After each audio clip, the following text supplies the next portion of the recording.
Is the blood of the young really an elixir of youth? Can it keep us healthy as we age? And if so, what hidden components give it this great power? These aren't questions from a conspiracy theory or horror story. They're legitimate, if dramatically worded, research questions. Join us as we find out more.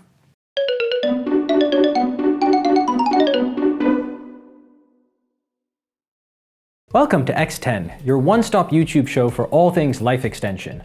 Learn the science, keep up with new research, and live longer and healthier. If you want to know whenever we release a new video, subscribe below and press the bell icon and select all notifications. We should start by saying that there is no clear evidence that blood transfusion is an effective rejuvenation therapy. The FDA warns against plasma infusions as unproven treatments for age-related conditions and other problems. That said, there is serious research being done on the topic, though it's hard to know what to make of the findings so far. The research goes back to experiments in the 1950s with a process known as Parabiosis, which means combining two organisms into a single physiological system. In heterochronic parabiosis experiments, the circulatory systems of young and old mice were connected, so they shared their blood. This rejuvenated the old mice, but that could be because they had access to the younger organs. To get around that, researchers injected older animals with blood, in particular plasma, from younger animals. It worked! In various experiments over the past few decades, blood plasma infusions from young animals improved the health of organs from skin to the brain. The converse also seems to be true. Serum from older animals inhibited the growth of cell cultures, and old to young plasma transfusions led to age-related neurological changes. The reason we're talking about this now is a manuscript that was released on bioRxiv in May 2020, which you'll find linked in the description below. It caused a bit of a splash, and rightly so, because the findings are pretty striking.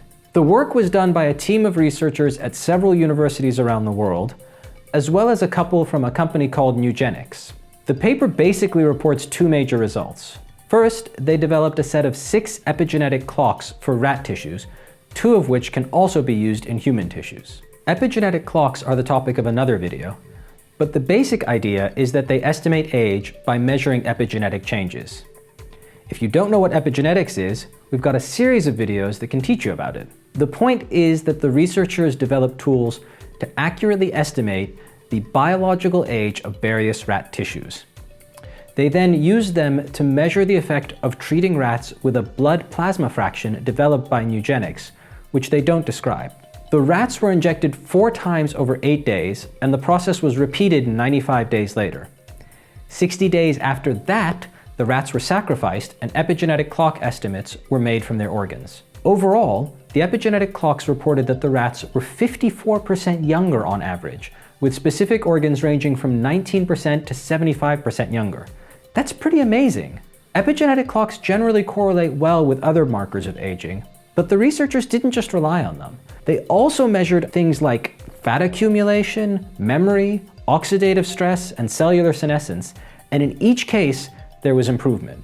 Basically, they found that the plasma treatment rejuvenated the rats, both when measured with epigenetic clocks and with other age-related biomarkers. It's an exciting study, but of course there are caveats. First of all, this is just a preprint and hasn't been peer-reviewed, at least when we filmed this episode. Second, the research will be difficult to replicate since they don't describe what the treatment actually was, though presumably that will change once patents are filed. Third, the sample size is really small. 6 rats got the treatment and 6 served as controls.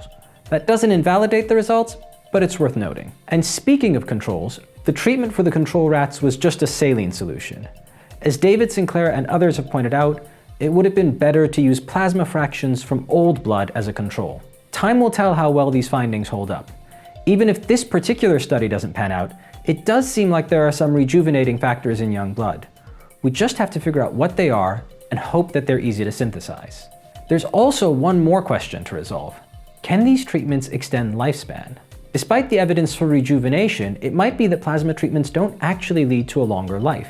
A 2014 study in mice found that repeated injections of young blood plasma didn't extend the lifespan of the mice, nor did it improve the health of their organs. That might be a consequence of the strain they used, the experimental protocol, or maybe some other factors. The only way we'll find out is to keep chipping away at these problems with experiment after experiment. To keep up to date with what those experiments are telling us, subscribe